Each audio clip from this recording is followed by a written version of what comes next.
पाई का exact value 22/7 नहीं होता है? क्या आप जानते हैं कि पाई का एग्जैक्ट वैल्यू 3.14 भी नहीं होता है? और क्या आप जानते हैं कि पाई माइनस 22/7 जीरो के इक्वल नहीं होता है? तो आखिरकार पाई माइनस 22/7 क्या होता है?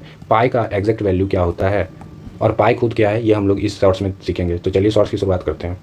यहाँ पे आप देख सकते हैं, सबसे पहले मैं आपको एक चीज़ बता दूं कि पाई जो होता है वो किसी भी सर्कल का पाई जो होता है वो सर्कमफेरेंस और डायमीटर का रेशियो होता है। कोई भी सर्कल हो, चाहे एक छोटा सर्कल हो, एक बड़ा सर्कल हो या उससे भी बड़ा सर्कल हो, उसका सर्कमफेरेंस और उसी सर्कल का डायमीटर का रेशियो पाई होता है।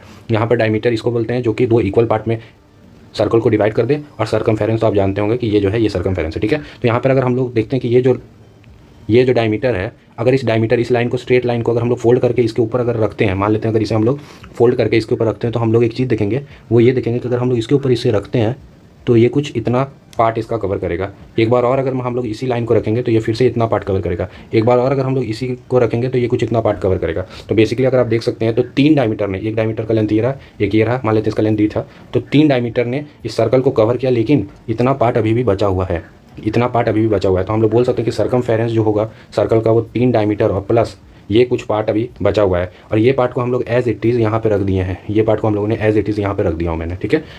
तो अब अगर हम लोग देखते हैं तो बेसिकली ये क्या है, ये जो डायमीटर था, लेट्स से अगर आप बोलिएगा कि ये ए बी लेंथ का एक लाइन है, तो मैंने बोला कि ये ए बी लेंथ मैंने यहाँ पे ये जो डायमीटर था उसे यहाँ पे रख दिया, ये बेसिकली ए बी है।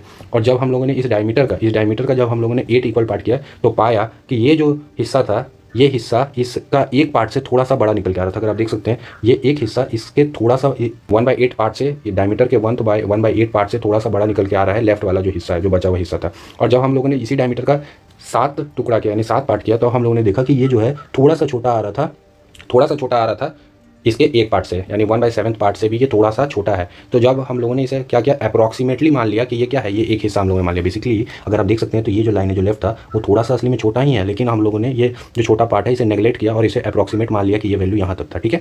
और इसी तरीके से हम लोगों ने इसे क्या माना कि ये जो एक पार्ट बचा हुआ था उसे हम लोगों ने माना कि लेट से 1/7 डी के इक्वल मान लिया, जबकि ये जो वैल्यू था, ये जो लेफ्ट लाइन था, ये इससे 1/7 डी से थोड़ा सा छोटा था। आप देख भी सकते हैं यहाँ पे थोड़ा सा पार्ट भी बचा हुआ था, लेकिन हम लोगों ने इसे अप्रॉक्स में माना।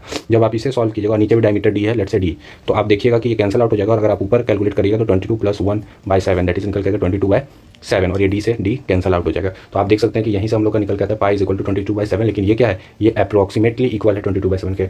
एग्जैक्ट वैल्यू जो हो गया वो पाई जो है 22/7 से छोटा है। कैसे? क्योंकि यहाँ पे आप देख सकते हैं कि जो वैल्यू था वो थोड़ा सा छोटा निकल के आ रहा था, यानी डायमीटर का अगर हम लोग 7 पार्ट करेंगे तो उसमें हम लोगों ने 1/7 डी ले लिया, लेकिन ये जो लेफ्ट पार्ट है ये छोटा निकल के आएगा 1/7 डी से। तो यहाँ से आप समझ सकते हैं कि बेसिकली पाई माइनस 22/7 क्या निकल के आएगा, तो 22/7, क्योंकि ये जो है ये 22/7 से छोटा है तो ये वैल्यू नेगेटिव निकल के आएगा। ये वैल्यू क्या निकल के आएगा, ये वैल्यू नेगेटिव निकल के आएगा। पहला आंसर आपको मिल गया। दूसरा कि पाई जो है वो अप्रॉक्सीमेटली इक्वल होता है 22/7 के। वास्तविक में पाई का वैल्यू 22/7